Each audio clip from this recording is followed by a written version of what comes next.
Hello, scholars. My name is Ira McIntosh, and this is Hypothesis.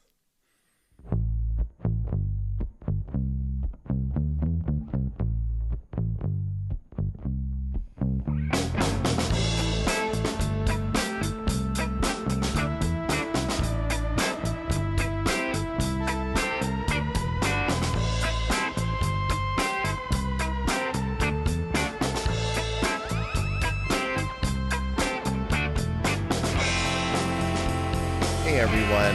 Welcome back to my desk. It's time for another episode of Hypothesis.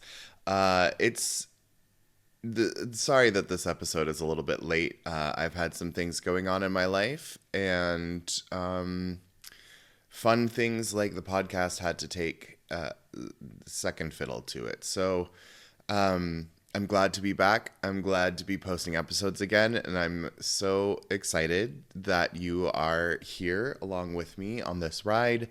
And so grateful to have this outlet to not only talk about education and talk about the research topics and talk to really passionate people who are figuring out how to make the world better, but also I'm really grateful for this community and for the people in my life who have kind of come together to support me during everything that's been going on. So thank you for being here, and I really hope you enjoyed this episode.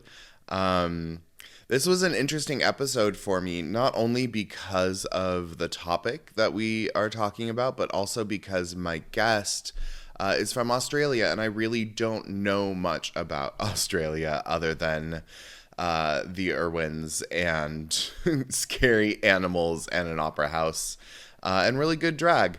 So it was enlightening to talk to someone from Australia who could give me more information about, specifically in this episode we're talking about the legal system and child advocacy within the legal system. We're also talking about how the establishment works to protect itself in a lot of cases rather than those that it portends to serve. We also talk about how do we include young people in the conversation of in the decision making processes for incarceration and legal issues. It's not something that I feel like is talked about a lot. Whenever we talk about criminal cases, we're talking about adults for the most part. So it was really enlightening to be able to sit down with my guest and discuss how children and young people are included or excluded during that decision-making process, even when it involves them. So without further ado, my guest is Mark Yin. Mark is in the third year of his PhD in criminology at the University of Cambridge, researching how young people charged with offenses participate in legal proceedings. He holds a Bachelor of Arts in Criminology from the University of Melbourne, where his honours project focused on the negotiation of accountability in Australian offshore detention. He is interested in children's rights, particularly their best interests and participatory rights, as seen in Articles 3 and 12 of the UN Convention on the Rights of the Child, and the way courts and court actors enable or constrain these rights. His research is based in his home state of Victoria, Australia, and involves spending time with and interviewing young people, lawyers, and other practitioners about their experiences. While this project is quite empirical, Mark's broader research interests include critical criminology, social constructions of crime and criminality, and qualitative methods. So please give a warm welcome and a big round of applause for my guest, Mark Yin.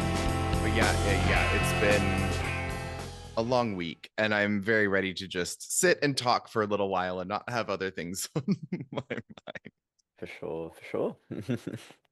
So as we get started, could you start us off by talking a little bit about your academic journey and like how you got to your PhD and why you chose where you're going and all of that kind of thing?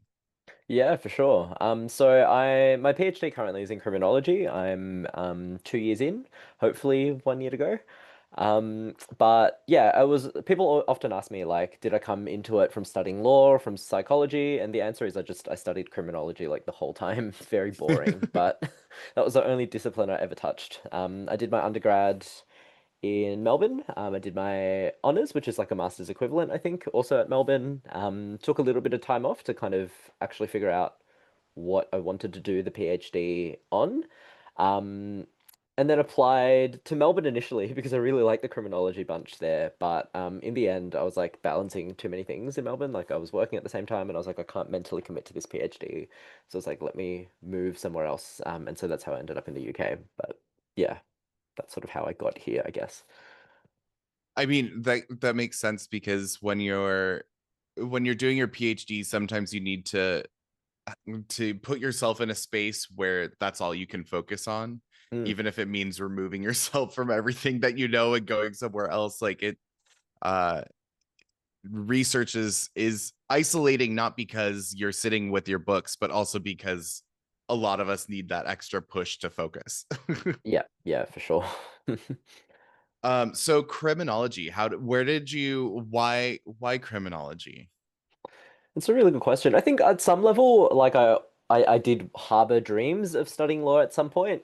But criminology was also not the first major that I picked when I was in undergrad. I think I started out doing econ and I started out doing politics. Um, and then the politics major lost me because I started like the compulsory first year subject was like the history of the UN. And I was like, I actually don't know that I really care about this. So I dropped it, was in the wilderness for a little bit, then picked up criminology just as like, oh, this makes the most sense for me to do, I guess. I really like the elective that I got to take in it early on. So I was like, let me just commit to the major, and then ended up really loving it. Maybe it's the discipline, maybe it's the way it was taught at Melbourne. Because the way it was taught was very like, even though the discipline that I did was criminology, it was taught in a very kind of theoretical and interdisciplinary way. So I Mhm. really loved it for that. And that's the kind of criminology that I still would like to think that I do. But yeah. What is the difference between studying criminology and studying law? Because it feels like there would be a lot of overlap. Yeah, for sure. I think criminology, to study law, you need to actually study the law, right? Like you need to know what the Hmm. law is, how it's written, how it's practiced.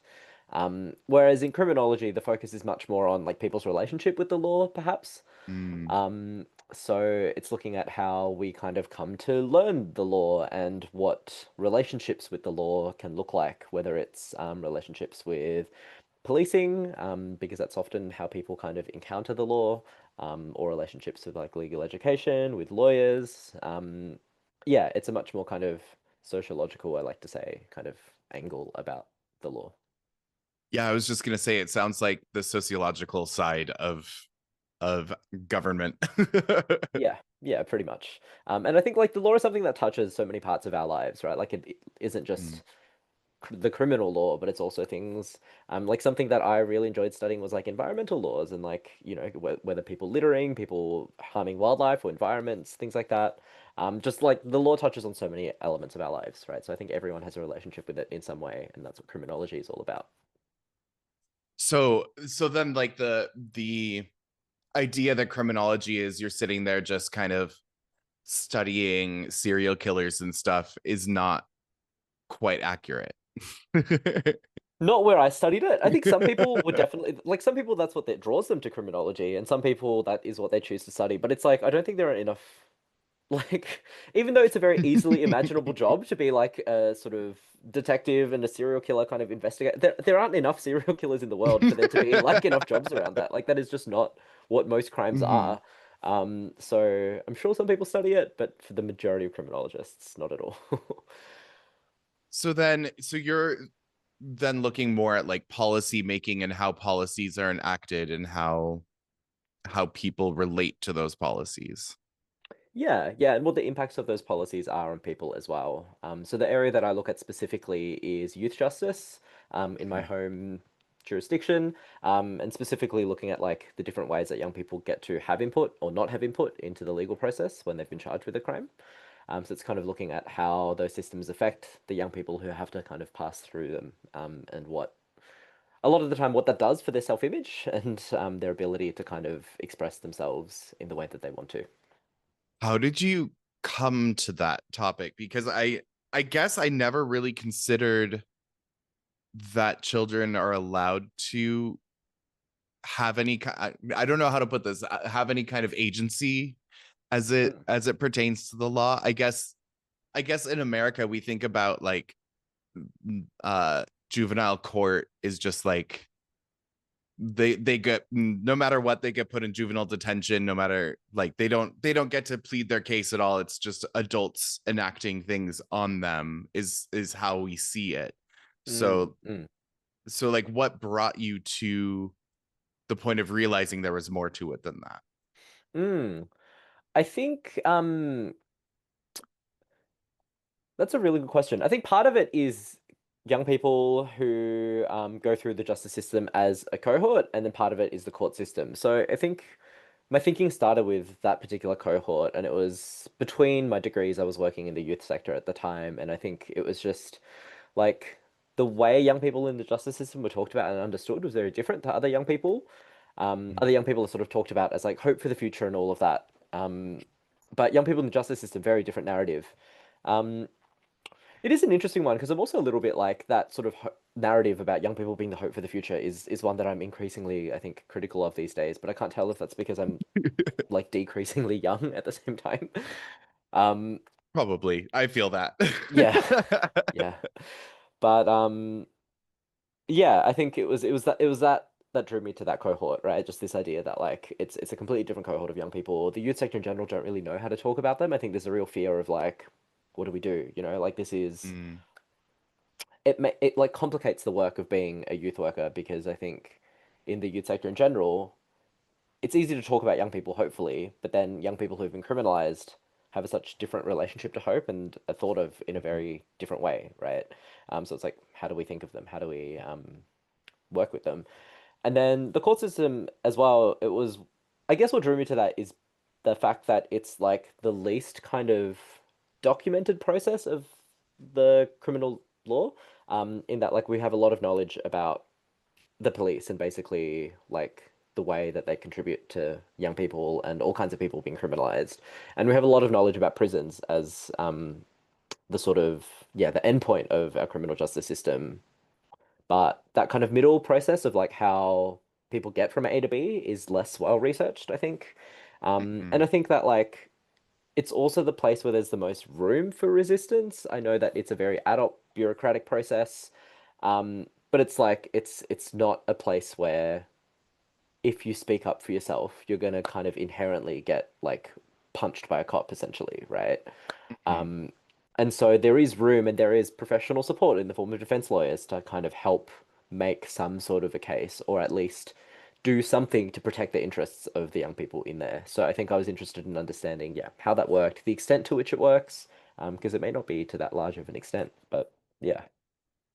Well, and it must be difficult to enact that kind of agency as a child in that system, considering how a lot of adults don't even understand how the system works and can hardly advocate for themselves, even with defense lawyers and with advocates around them helping them decipher the legalese and decipher how, like, the system itself. So I can't even imagine how difficult it would be as a kid who may only be in there for a misdemeanor or just some, like, Mm. stealing something from a corner store, and they're like a 9-year-old trying to trying to talk to a judge. Like, it must be extremely difficult. And that was something that struck me as I was reading the book chapter that you sent me and your literature review that you sent, that it just it's interesting that that children do seem to have the right to advocate for themselves, but then it's almost as if because they're younger, they're not seen as being mentally fit enough to do so. Yeah, yeah, it's the big challenge in any kind of work with young people, right? That you want to foster their agency at the same time as like a lot of people kind of don't see young people as having sort of fully realized or adult kind of agency. Um, but yeah, particularly so for young people in the justice system, right? Because of all of the kind of political overlay about these young people as like, people who don't, you know, understand the rule of law, who don't respect rules, or who don't,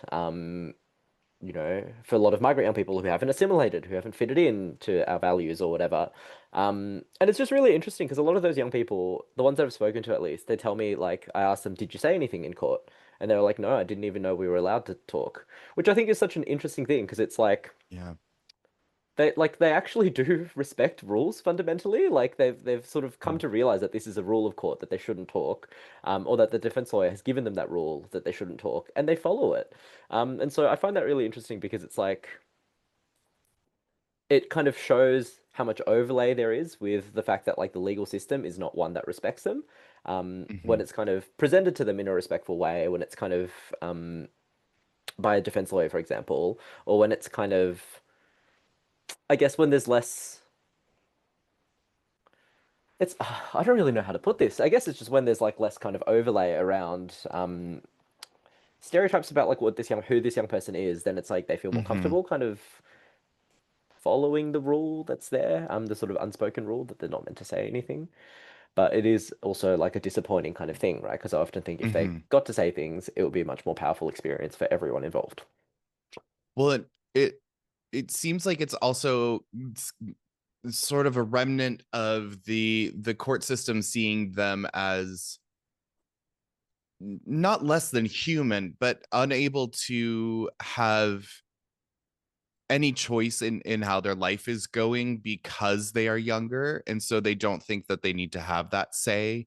Mm, Just in my experience from outside of this research, whenever children are brought up or young people are brought up in court cases, they're always inevitably from the start, there's always this element of, okay, but how did their parents raise them, where did they grow up, mm, mm, like it must be the adults in their lives that are at fault here or who have any kind of say in what happened here, so we don't need to listen to the children or the young people because these adults are the ones truly at fault. um so it almost removes that responsibility but then still punishes the young person. mm. But not to mention, it also punishes their family, right? If you're locking away the young Yeah. person, that's a harmful outcome for the entire family and the entire community of which that young person is a part. And I think it's interesting just this idea that like adults are responsible for young people because I think there's something much broader here about the sort of I guess disenfranchisement of young people from Mhm. decision making, from institutions, from things like that. Because like what actually separates an adult from a young person, right, is something that I've been thinking about a lot. I've been doing a lot of theory, like reading in queer theory recently about like Mhm. um, just the idea of like the gay child, right, is this kind of asynchronous thing because it's like children are meant to be asexual and innocent, and all of a Mhm. sudden when they come out, it's this like history rewriting process where like Mhm. actually they weren't asexual and innocent all along, right? At some point they were gay. So it's kind of like the kind of vested narratives in young people and children as this sort of like innocent group, I think really comes to the fore in the criminal justice system as well. Um, yeah, it's I don't have the full language yet to articulate where I fully sit on this, but it's just something that I've been thinking about, right? This idea that like being prosecuted for a crime, being criminalized, is also this kind of history rewriting process because you kind of Mhm. the young person goes from being this innocent sort of blank slate into a criminal, and like we ask questions about how they got there, and I think that transition is always more polarized than it actually is for a lot of young people because they're kind of exposed Mhm. to criminalization from a much younger age often. Yeah, and it's harder for kids to put into words why they do things sometimes. At Mm, that age, it's often reactionary, or child logic is much different than adult logic simply because they haven't had as much experience. So even mm, if they're saying, no, I did this because this, it's harder as an adult to accept that answer because mm, we are looking for that kind of logic that we as an adult would put behind it and say, okay, because of A, B, and C, this person did D, E, and F. When in reality, for a kid, it could be I did A because Z, X, and Q over here happened, and so I just kind of went with it. Yeah. And it's harder to try that. It becomes a lot more wishy-washy of a case. Yeah, for sure. I think that is something that comes through. It's like it's a limitation of like even if kids are allowed to say more in court, it's not necessarily going to be helpful if it's going to be heard by an unfavorable or like uncharitable kind of audience, right? Mm-hmm. And I think because the court process where we're from is so adversarial, it's like kids don't want to say anything anyway because you're told at the very beginning anything you might say can be used against you, right? So it's like Mm-hmm. why would they? So yeah, just that sort of adversarial part of the system, as well as it being an adult kind of process. I sort of it's a different kind of constraint, but it compounds Mm-hmm. the kind of constraints on young people's participation. Well, and in your literature review, you were building off of the United Nations. I'm gonna say it wrong. It's the the United Nations Convention of the Rights of the Child, um, that basically says that children have the right to advocate for themselves in situations that affect them, Mm. which I honestly had never heard of this before. And I mean, I don't know that much about the UN other than how disappointed I am in Mhm. them for a lot of things. Um, so could you tell me a little bit more about that specific law and then how you're applying that and reading that? Mm. Yeah, so the UN is a funny one, and the Convention on the Rights of the Child is a funny one. Because at some point when I was writing that literature review, I think it was pointed out to me that even though some of my I actually can't remember if I weeded them out or not. Some of the readings that I encountered while I was like researching that were papers from the US, and it was pointed out to me that the US actually hasn't ratified that convention. Um, Hmm, and I was like, well, doesn't surprise me. yeah. But then it's like it's also it raises all kinds of questions, right? Because as you said, the UN is disappointing for a whole host of other ways, and it's like, you know, Mhm. it's a liberal institution that can only, you know, do so much, right? So this is yeah, it's a convention that most countries I think in the world have signed off on, which means that they should be implementing it in their home countries to whatever extent that they can. If there's enforcement of that, who knows really? I think the UN doesn't like to enforce um, this one and particularly this article because it is so broad. I think they often send in people to enforce like more specific ones about like conditions under which children can be detained and things like that. Which also raises questions because I think several jurisdictions in Australia actually just like denied them entry into the like youth justice centers when they came to visit to do inspections. So it's kind of like, what is the point of all of this, right? This is all a charade. But you know, I think at the bare minimum, it gives us a common language to kind of be able to Mm. articulate like what young people's rights should be, and I think that's the kind of main benefit that I'm drawing on it for. And it at least sets some kind of precedent that you can pull upon and say, this isn't something that hasn't been thought of before. Like, look, it's written right here that people have thought Mm, about it, people have ratified it. So therefore, there must be worth to it. yeah. Yeah, exactly. It's like, am I crazy for thinking young people should have a say? Like, no, 100 plus countries have said, yes, we believe this. So, It you know, also brings to mind just how non-criminalized youth are then treated and not listened to, like thinking about Greta Thunberg and how much mm, work she's doing, and that she, according to the UN, has a right to speak on climate change because it is something that affects her. mm, um which is great that the wording of that law is so kind of non-specific that it can be utilized in a wide array of things. mm, um but then seeing how world leaders have treated her and talked back to her, that I mean, she absolutely could invoke that right and say, no, look, I'm allowed to speak. This is something that affects me, so mm. therefore you have no right to tell me to sit down and shut up. Yeah, for sure. And I think the climate area is a really interesting one because it is one that will inevitably affect young people. Hmm. But it's like the degree to which they can invoke this article and the degree to which like it actually like what they say actually gets heeded and taken seriously is kind of Hmm. not covered by the article. So it's like it's one that's also been criticized for its vagueness, right? Even though it's really Yeah. expansive, it doesn't actually like put any obligation on anyone to do anything with what young people say. Um, which, yeah, I mean, there have been young people in Australia who have kind of said, or who have made claims basically that your leaders are responsible for protecting young people from future kind of environmental harms. So for that reason, they Hmm. should stop putting money into, fossil fuel projects. And I Yeah. think that's at last I heard about it, I feel like that had been knocked back actually. So yeah, as much as they have a right to express themselves and to kind of do things, it doesn't necessitate people to kind of respond in a certain way, right? So again, limitations.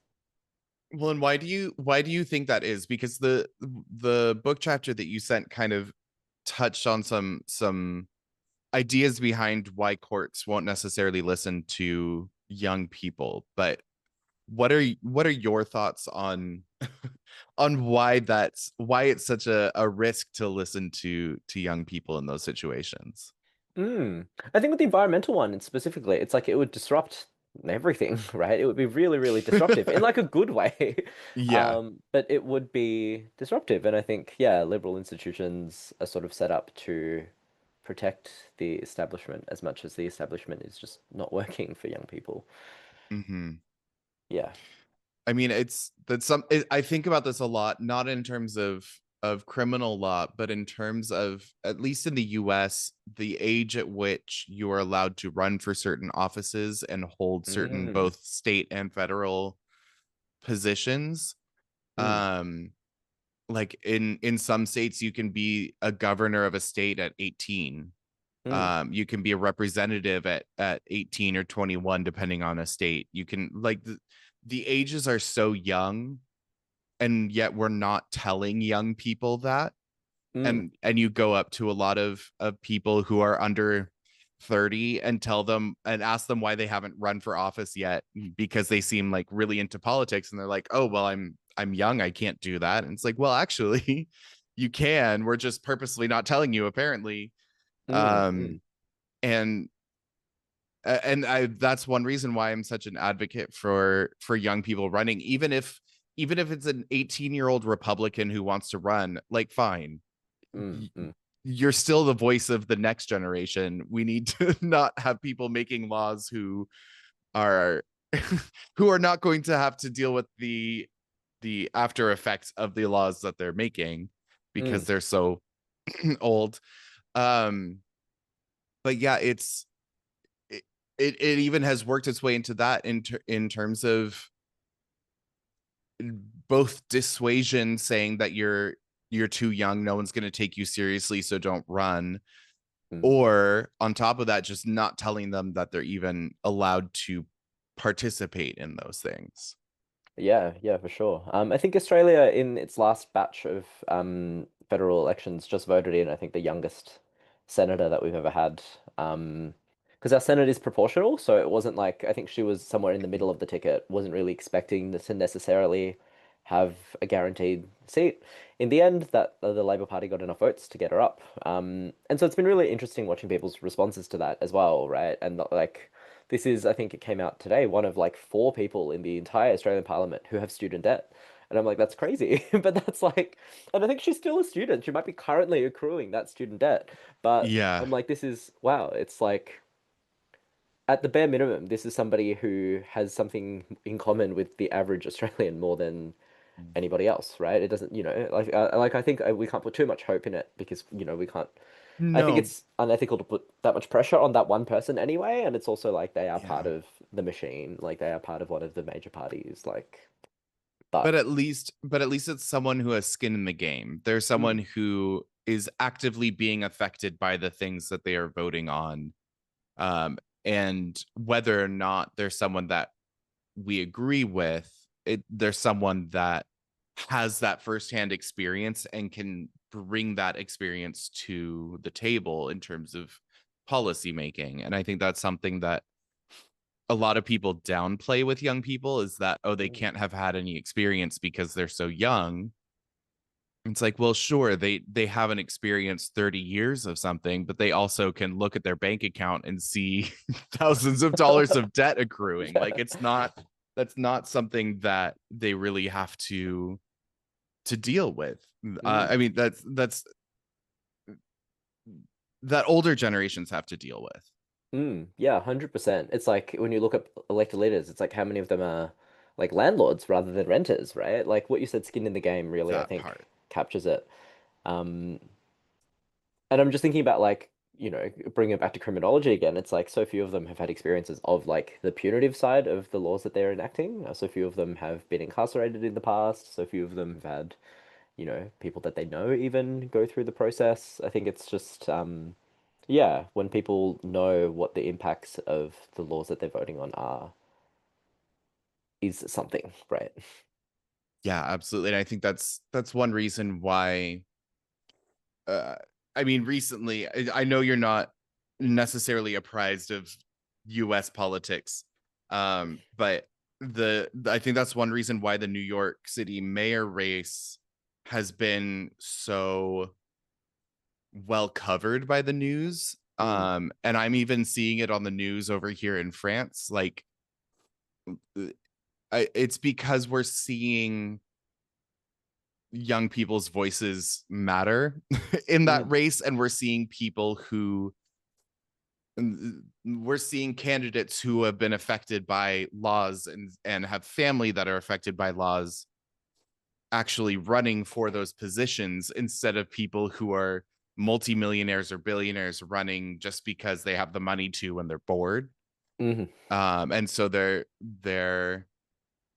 it's just fun watching the kind of established politicians scramble trying to catch up with the new people running, because they're like 2 days ago I saw the current New York City mayor mm, uh released an ad that was completely made by AI, that was just like this like wasteland, and there was a sign on the side that said like Zoran land or something like that, like referencing Zoran Mamdani, mm, mm, who's running.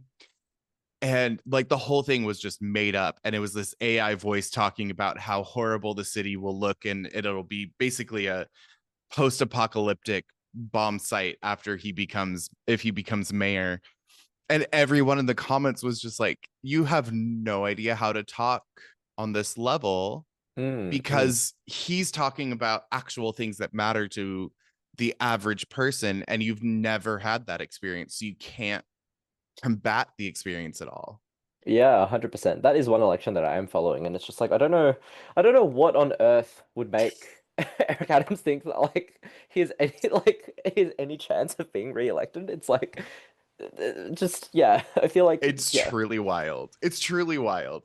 It Yeah, was it's just the degree of shamelessness. Like people have repudiated mm. you time and time again, and it's like you still think that you have. Yeah, yeah. I mean, even Andrew Cuomo, I'm like, what are you still doing here?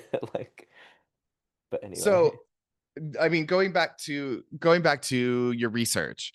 Sorry. no, no, it's all good. I just got way too that's been on my mind a lot recently. But But everything's the connected. it's true. It's true. And if we are empowering young people, those young people are going to be the ones running for those positions as well, and they need to know that's why things are changing. Mm, mm, So it is connected. Um, but the book chapter you sent me, it was really interesting in that it brought up the topic of ocular centrism mhm. in our society, and how there's such an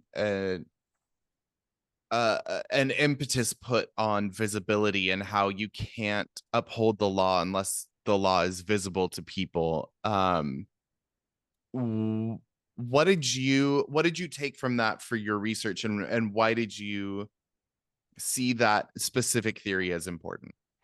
Yeah, I think in terms of now we're getting very into the weeds of like socio-legal research, but there's been a lot of Hmm. kind of back and forth about like methodology and philosophy, I think, over the past couple of years. I think people have kind of basically seesawed from like sort of the orthodoxy of legal research is that you look at the law as this objective, neutral thing. What matters is what is written, what the outcomes are, and that's the main kind of source of truth, right? The written record, outcomes, kind of things that are established to have happened. And then the kind of seesaw came when people, particularly from like anthropological, geographical kind of backgrounds, were like, actually, no, like everything is embodied, right? And we need to be there to see how the law is playing out in practice, how it's affecting people. We like that, as you said, there was a very kind of oculocentric kind of focus on we need to be able to actually watch the court process. And so that's become its own thing. There are researchers whose entire thing is to go and watch courts happen, and I think like there's a role for that. And there's a real emphasis on this idea of like open justice, right? That we should be able to see justice playing out. Um, but then I think the seesaw back again is to kind of be a little bit critical of that because I think that if you are observing court, you are assuming that the same events will be interpreted the same way by all observers. You're kind of assuming that because you saw it happen, whatever it is, that there is a singular it that happened, um, which isn't necessarily the case. And so I think what I've done is I've used a sort of degree of observations just as background knowledge, but I've sort of actually leaned on interviews for the most part to kind of generate my data. And that's because, yeah, of that philosophy of like, I actually want to understand what people's perceptions of what happened to them were. It's not as important to me to kind of have been there for it or to see it. Um, yeah, the observations I did was just sort of, I wanted to vaguely understand what court looked like and what people talk like in there and things like that. But in terms of actual experiences, it was, yeah, interviews that, well, interviews were how I got most of my data anyway. I mean that makes a lot of sense in terms of current like sociological theory because there's been this swing away from just even in uh like umbrella gender theory and queer theory, there's been this swing away from like image analysis and gaze theories and things like that towards affect theories and how things make people feel and how they Mm, are sitting in the moment and what that means, what those moments mean to them. mm, um so it's interesting thinking about that in a court sense in saying it's not necessarily we don't have to visibly see what's happening but to be able to talk to the person there and see is and even in our language there like I just said and see instead of and hear mm. how they experienced that situation and how they felt while people were talking about them and they were silenced and sitting in the chair, Mm, um waiting for other people to decide their fate. um it's I mean as a sociologist as an ethnographer it makes me excited to see that because I think that's in my own personal philosophy, I think that's what's going to get us to move forward into a better place as a society is understanding mm. how other people feel and letting like realizing that other people have emotions and have Yeah. and things affect people. Mm, um but yeah, it's I hadn't applied it in that way before because I'm so steeped in like media portrayals of court trials and just thinking about oh the defendant is just the bad guy that we have to just they just have to sit there and take it and never mm. thinking about what they're thinking in that moment, especially for a young person or a child that's in that situation. Yeah, 100%. Because yeah, like it is they are pretty stonewalled during actual proceedings, right? Because they're not offered the opportunity to speak, or because they wouldn't know what to say because how can you Well, and there's the possibility of perjuring oneself if you get Yes. called to the stand and are told you have to tell the truth. Yeah, exactly. It's yeah. And then even like during police interviews, young people are sort of no comment most of the mm, time, right? And so it's kind of like you actually have to, what I found at least was that you actually have to kind of remove yourself from the system completely to get young people speaking. Um, hmm and so it was that that helped me like get to hear all kinds of things that I wouldn't have seen in a courtroom at all. Like one young person I remember really distinctly was telling me like at some point during his arrest in his cell, he got like bashed up by the cops. And so it's kind of like, where does that go in the process? Like the justice Hmm. system is not serving justice for him. Yeah. He has nowhere to take that. It's just that harm is a complete dead end, right? Because in the court process, he is the one being charged. He's the villain. That was his word, not mine. But Hmm. yeah, it's like things like that I would never have heard about unless I spoke to him outside of the system and made it very clear that I wasn't part of it, right? And it's also Yeah. something that would never have come up in court because it's not relevant to the question of whether or not he did the thing that he was charged with doing. Yeah.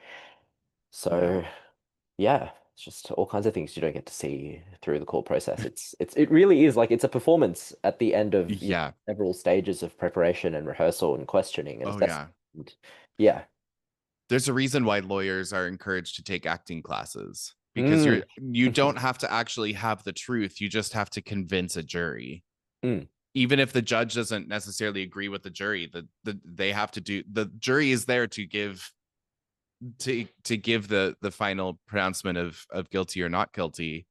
Mm. And I mean the judge can send them back and say, no, I want you to deliberate more, but ultimately they're the ones who make that decision. So it really doesn't matter who has the correct story as long as it's sold well enough. And I mean it also, what you were just saying makes me think of, I'm probably too addicted to crime documentaries.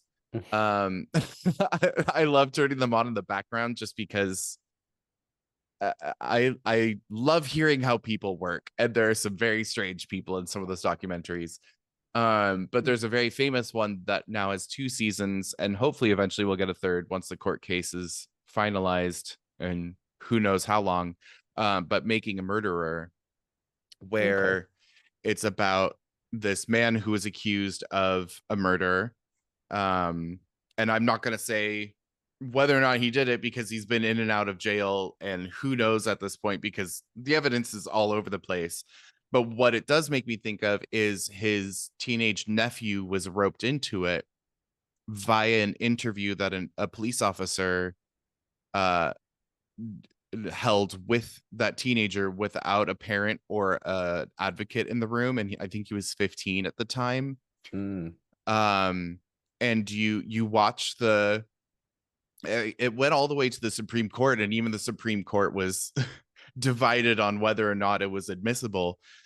But you watch the tape and you can tell that this cop is putting words into his mouth and bringing ideas to him, and not really giving him a chance to speak what he actually saw. And when he does speak his truth, the cop says, no, that's not the truth. I know that's not the truth. Tell me what really happened. To the point where this kid is now in prison as well, because Mm. that testimony was used against him, and he was then found guilty the the other side was able to make their story sound the best. So like Mm. Mm. the, there's I just remember thinking the entire time watching both of those seasons, if they had just let him speak, and when he spoke believed him whether or not it was the truth, but just given him a chance to actually talk, and have time to think and sit, and then come back and speak.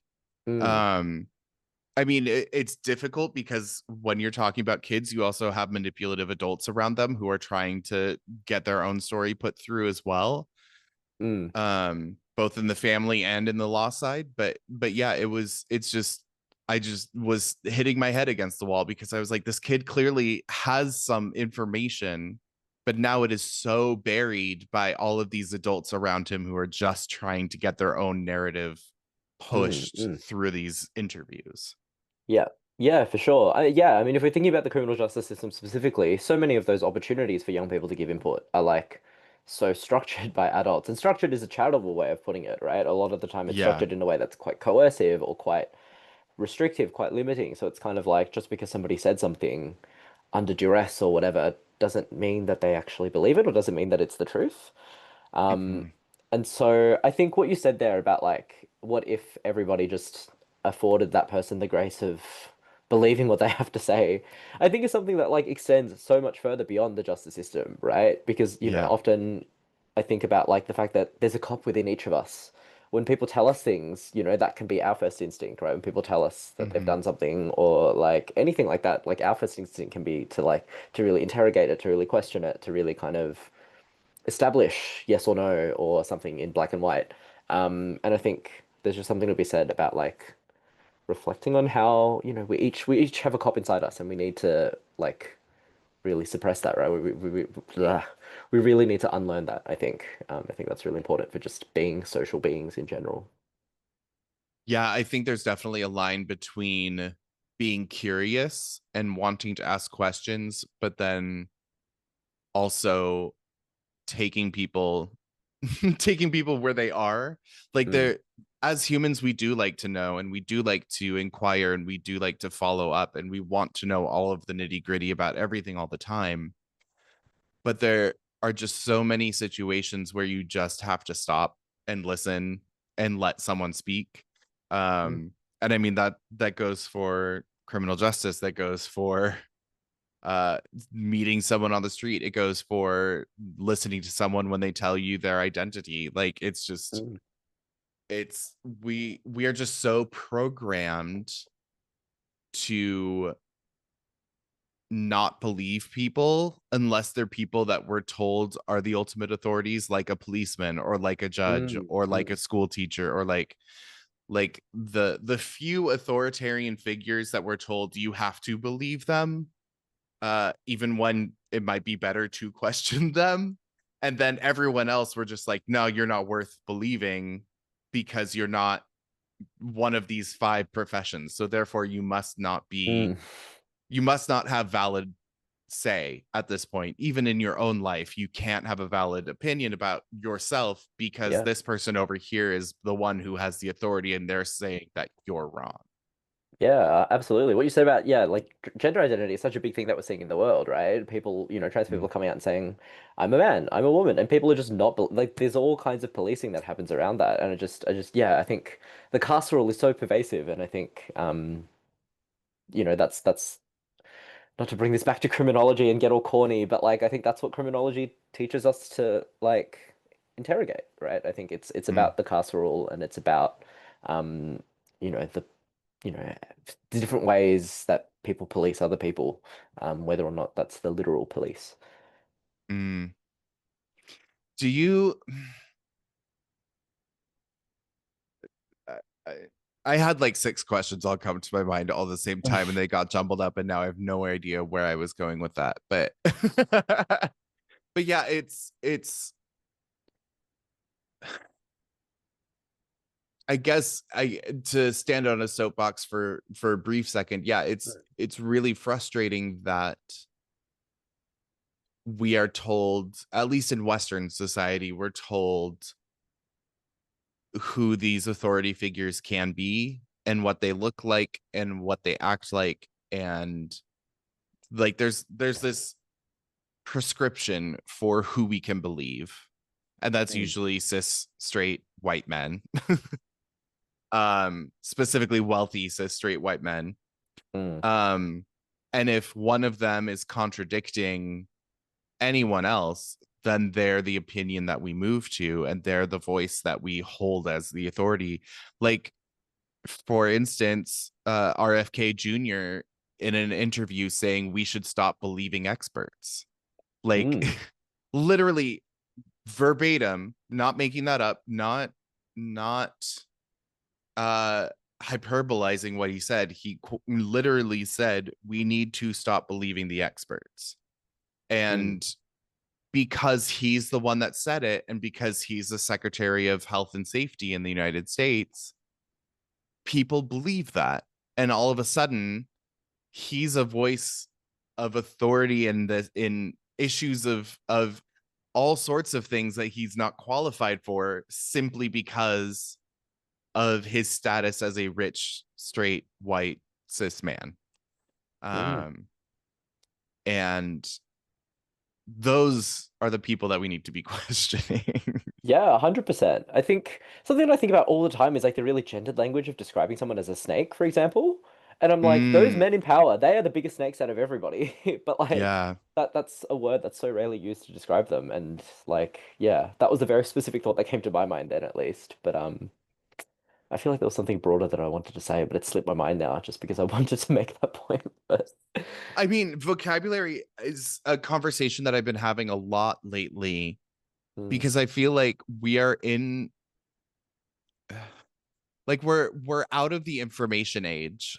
Like information doesn't matter anymore because it's everywhere and we have too much access to it or not mm, enough access to it, but we think we have a lot of access to it. I think we're in the labeling age in that okay. we're actually finding language for things that have existed for eons and we're finally going around and naming these things.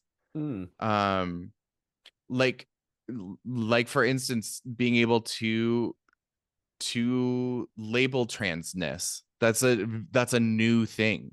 that mm, that label is only 50 years old.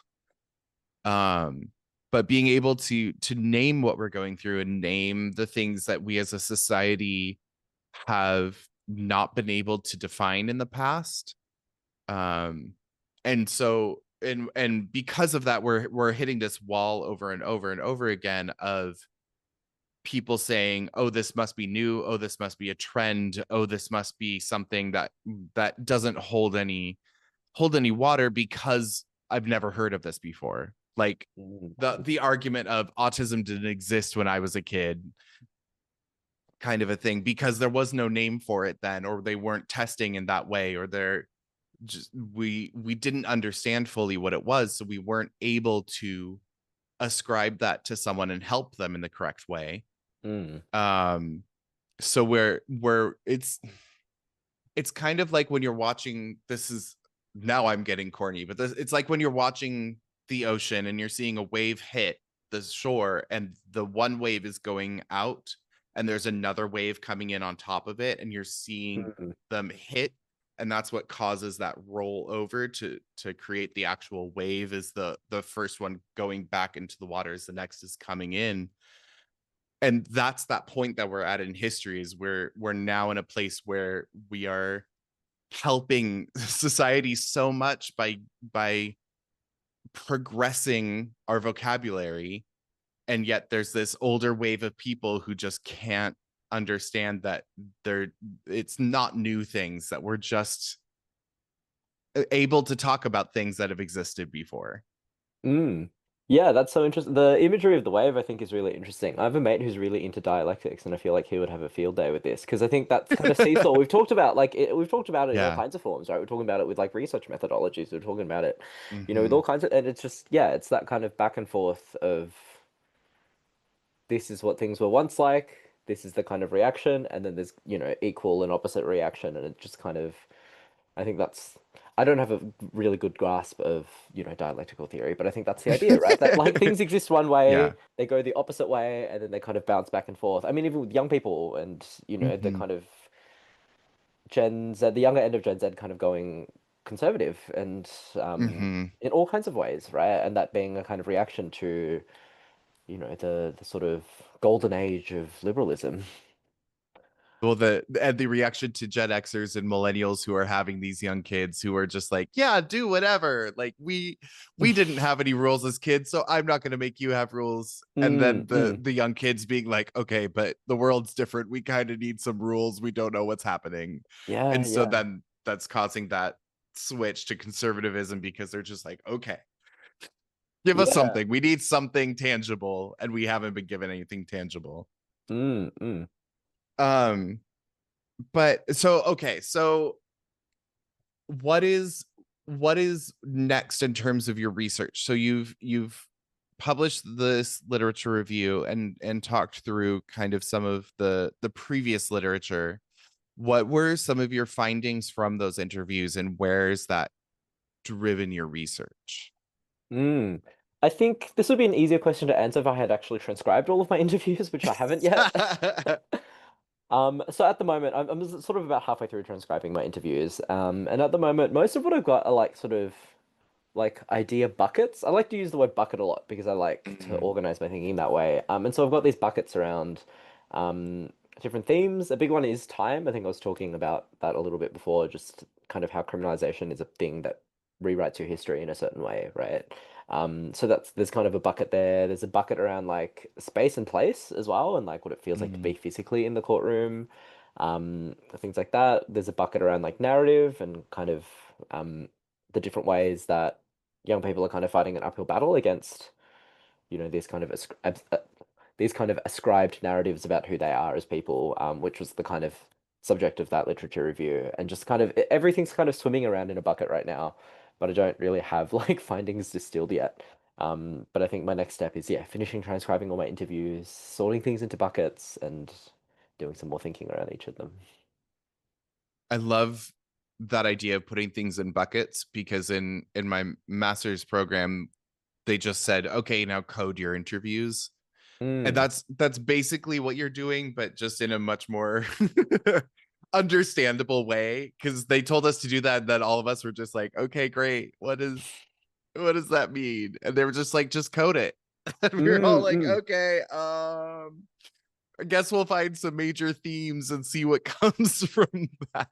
Yeah, it's a really interesting process to think about because it's also like I wonder to what extent I'm going in with these predefined ideas so that when I actually start coding all of my finished transcripts, how much of it will just use these ideas that I've formed already as reference points, versus Mm, actually kind of being a much like more purely inductive with it. I think that's I always get inductive and deductive the right way around, but like as in going in with nothing, right? who knows? Yeah. Um, yeah, so like I wonder to what extent that's going to affect my coding process, but at this point, I'm like, with qualitative research, you can kind of make anything work, you know? So it's like, I'll just Absolutely. make it work, is the plan. I mean, something that I found myself doing when I was researching, and then also when I was working on my PhD proposal, was just talking about it nonstop. Mm, And the mm, more I talked about it, the more things seemed to categorize themselves in my mind. And I would be like, oh, this fits into this box. Oh, this fits over here. Oh, mm, this turns into this area of research that I realize that I've missed like 3 points on, and you can go research that. But even the like in academia, they're always looking for the give me the one sentence explanation of what you're researching. And mm, that's mm. always so hard because it's like, okay, great. You're asking me to sum up 50,000 words in one sentence. Thanks. Yeah, yeah. But that's where that comes from for me, is that constant talking over and over and over again and saying it out loud and saying it out loud and finding a new word here and a new word there and piecing it together Mm, until like I've been working on my PhD proposal now for over a year, and just like a month ago finally figured out what it was about mm, because mm. I knew what it was about, but I couldn't just say it. Yeah. And it took me a year of talking about it ad nauseum to just be able to say, this is it. And Mm, then mm. that's when it kind of clicked in my mind, and I was able to fill in the last couple spots that were empty and had been empty for a few months. Um, but yeah, I'm that's that's how I think, is I have to regurgitate over and over out loud and make it mm, manifest it vocally before it will come back to me well formed. Yeah, for sure. I think, the hardest part of doing a research is writing the research question, right? Like it's Yeah, hard for, like it's asking a comedian to tell a joke. Like seriously. literally. Like it's that's like the end product of like so much thinking and like I mean it sounds like you've gotten to a really good stage with your PhD proposal. It's really Well, exciting. and it's funny too because it feels like the research question is the thing that everyone want, like your advisors want you to start with the research question. It's like, great, give me a Mm. few years to come up with the question and I'll come back to you. Like versus in reality, that's like the last thing along, like the introduction is always the last part that you write of any thesis Mm. because you don't know what it's about until it's done. Yeah. Yeah, no, exactly. Yeah. Um, I think it's only just now that I've gotten any kind of research question settled. I think this is probably the stage to do it where it's like you actually have to organize how you think about your data. Like, but you can't even come up with it before you have your data, right? Because it's like, I don't know where this project is going to take me. I don't know what people are going to say. Like, yeah. But I think that line of thinking is fairly new in terms of qualitative research, of Mm, letting the research dictate where you're going mm, versus figuring out the quantitative stuff and then fitting the qualitative stuff into it is the more traditional way of researching. And it's just us new researchers sitting there going, no, I need to talk to the people and see what they're actually saying first in order to come up with the topic. Mm. Yeah, absolutely. I've been thinking about like how I would approach that because I want to stay in academia, right? That's the long-term plan. And it's like how I would approach Mm-hmm. that if it comes to the day where I'm supervising like a grad student who's doing their own research Mm-hmm. and I'm reading a proposal and I'm like, you don't really have a question, but you've got like a really interesting project that you've described. It's achievable, you're talking to people, you're going to figure it out. And, I would, on the record now, hold me to that. Like Yeah. I would hope that that's enough. Yeah. I've been hearing that a lot from a lot of advisors for the past year. The inevitable, yeah, this idea has legs, Mm. just over and over again. This idea has legs. It's like, great, I'm glad you think so, but is someone gonna give me the time of day? Um, so what so when then with your research, then you are how this may sound like a really stupid question, but I love asking stupid questions. Mm. How are you conducting these interviews? Are these interviews with young people who are actively in prison or in juvenile detention? Are they with kids who have just gone through the system and were found innocent? Do you have to have any kind of advocate in the room with you? Like, how does that work? Yeah, so that's a good question. Um, I often don't like go into the nitty-gritty of it because I think like it's not obvious to me that I need to go into the nitty-gritty of it. But the way I did it was that I approached like community services that were supporting young people who had like finished going through the system. Maybe they were still receiving support, Mm, maybe they're still receiving supervision, but still have some sort of contact with some sort of support agency. And so I would kind of do those interviews in those community settings. Like I would go into service sites where young people were coming in and I would do interviews with them. It would just be me and them in the room, mm, um, which I think is something that people do find a little bit interesting. Particularly because like the young people that I'm interviewing are sort of only slightly younger than me, right? Like I don't know. mm-hmm. Something funny that I'm Yeah. doing now is like just in my personal life, it's like if I'm talking to somebody who's a few years younger than me, I'll be like, yeah, I'll refer to our age as if we are the same age. But I'm talking to young people who are more or less my age, right? Mm-hmm. Young people who are like 16 to 25, um, which is not my age anymore. But in very recent history, I was in that age band. Um, Mm-hmm. but yeah, so it was kind of like young adults essentially were most of my research participants. Okay. And yeah, I would just hang out with them for a little bit. Sometimes there would be a worker there, like there would be, having lunch before we did an interview.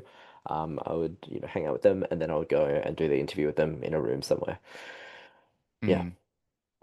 Yeah, it seems that I've gotten very lucky in the research that I've done so far, and that all of mine are with people who are solidly adults because I work with millennials, Mm, or I have worked with millennials in the past, and it was all online. So it was just very like there was only one way this is gonna happen.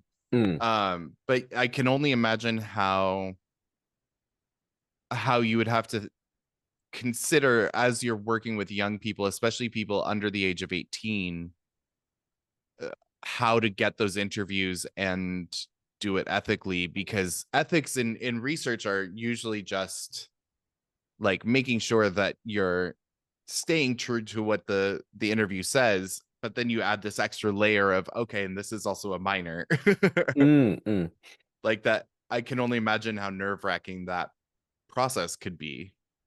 Yeah, I will say for if they were like under 18, there was more often another adult in the room than not. So either that could be Mm, like I actually think pretty much always it was a youth worker that that young person was seeing already anyway. Um, which kind of helps take away some of the sort of anxiousness around it, especially like, well, for mm-hmm. me, but also for the young person, right? Because there's someone that they Yeah. trust in there. And it's in an environment that the young person knows. Like I often did these at school. Mm-hmm. Um, so yeah, it takes that out of it a little bit.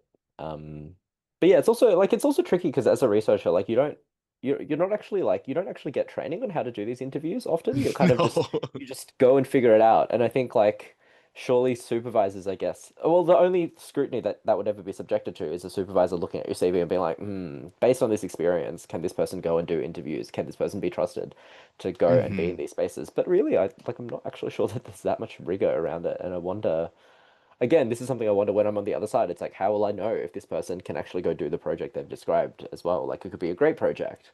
How do Yeah. I know you're going to be able to do these interviews and actually get information out of them? Or, yeah. And get usable information because there have been I've done interviews that lasted an hour and I only got maybe 10 minutes of usable information out of it Hmm. because it just took the person I was talking to a while to kind of relax into the moment and let themselves actually speak and get through that barrier. Mm-mm. Um or just to say something that actually that actually like made sense. Yeah, yeah, yeah. Reading transcripts is usually a lot of like okay Yeah, and especially if you're doing like a series of interviews, your first few, like the first few pancakes are always going to be a little bit funny, you know, like there's always oh going to be a yeah. little bit like you're also figuring out what you want to know for the first couple of interviews. So it's like, yeah. Well, then let's take that cue talking about interviews and move into our synthesis questions. Do, do, do. So this is a series of questions that I ask all of my guests. And I don't want you to think too hard about them. They're not deep philosophical questions or shouldn't be. I guess they can be. Some people have taken them that way. Um, but really just whatever comes to mind first and have fun with them.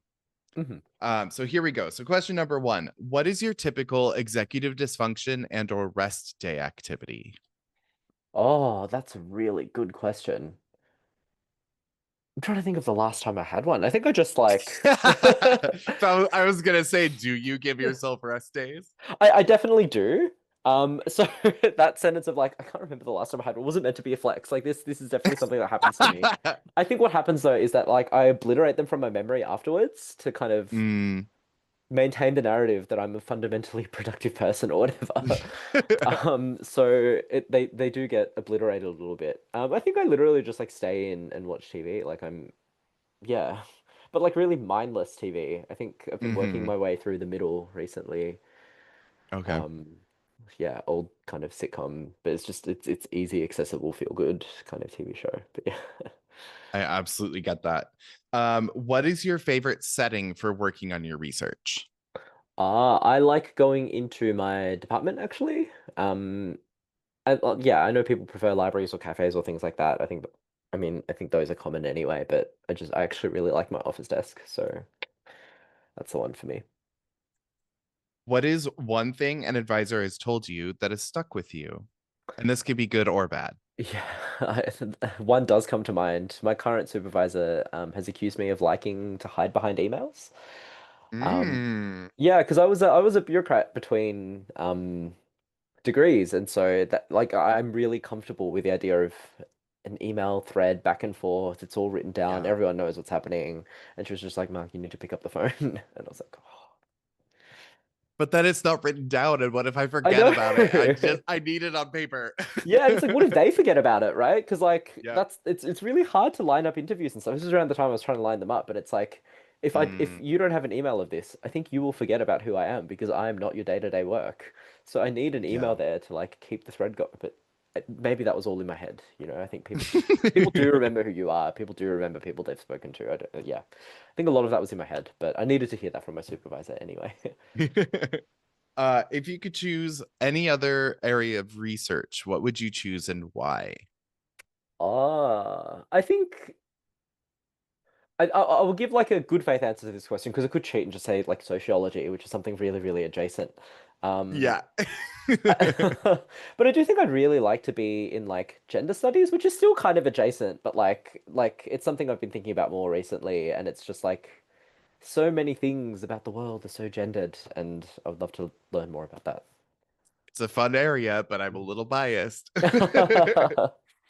Who is one other academic whose research you really admire? Um, Oh, this is a good question too, because it's like I could shout out somebody who is maybe less well known, but I could also like talk about You could someone who I do just both. You could do both. Go for it. um I I mean my celebrity crush among academic celebrities anyway is Sarah Ahmed. I will always come back to Sarah Ahmed Mm-hmm. as my person. Affect theory right there. Yeah. Yeah.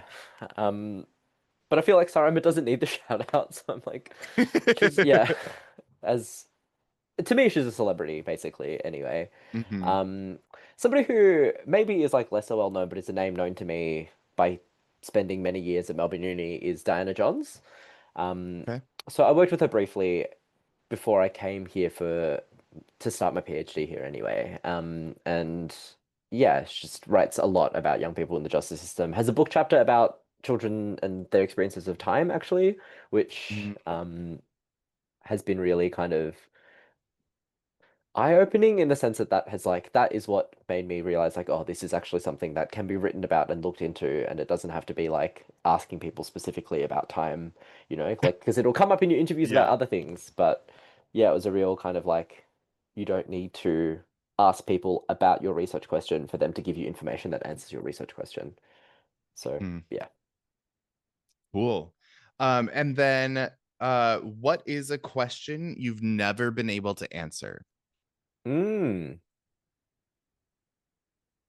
The one that comes to mind is just one that I was discussing with my supervisor today, but it's like why academic publications why do academic publications have to be structured in the way that they're structured?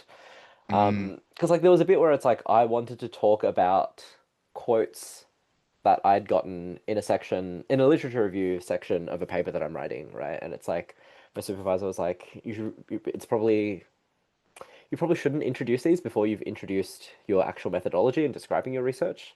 Otherwise, it's just like someone reading this will be like, the pseudonym that was there was like a lady called Helen, right? I interviewed her about something, and my supervisor was like, "Well, who's Helen?" And I was like, "You know what? Like, you're right. I haven't introduced Helen so far, but it's like, how else could I do that? Is something that I'm still thinking mm. about. It's like I really want to push myself with my writing and like play around with structure a lot, but I really haven't answered the question yet of like how to do that within the confines of academic writing, anyway." Yeah, and academic writing is so annoyingly structured and they will not shift. Mm, It's mm. gonna take a long time to shift those things. Yeah, yeah.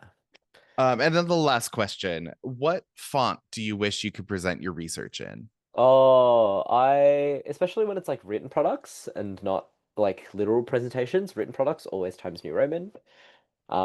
With presentations, I sort of vary a bit. I don't really care what font the presentation is in, but if it's Mm. like a written piece of work, then always Times New Roman. Uh, I'll poorly mask my disappointment. I just think it's the font. That's Um, fair. but I don't know. At one point in my life, I was an Arial person, and then I decided Mm, I like the serif more. But yeah. Oh, I love a serif font, mm. but What that's what because I font love novels. do you use? Uh I always write in Garibond Oh, because okay. it's like Times New Roman adjacent, but it's a little fancier. Yeah. It's like what they use to print like classic books. So it makes Mm. me feel smarter as I'm writing. Fair enough. Yeah, no, Garamond is a good one. Yeah, Yeah. it's the same family of fonts. Oh yeah, for sure. Well, thank you so very much for joining me on the podcast. I really appreciate it. And we will talk to you all later. Bye. Thanks for having me. Thank you again, Mark, for being a guest on the podcast and for giving us a chance to talk about how children and young people are just excluded from these decisions that involve them and often affect the rest of their lives. So I'm really glad that people are out here taking that into consideration and looking into ways to give them more, empower them more within decisions in their lives. So thank you for joining me on this podcast. Thank you to all of you listeners for being here on this podcast with me this week. If you ever have any questions for me or my guests, feel free to submit those questions. You can send them via Instagram at hypothesispod.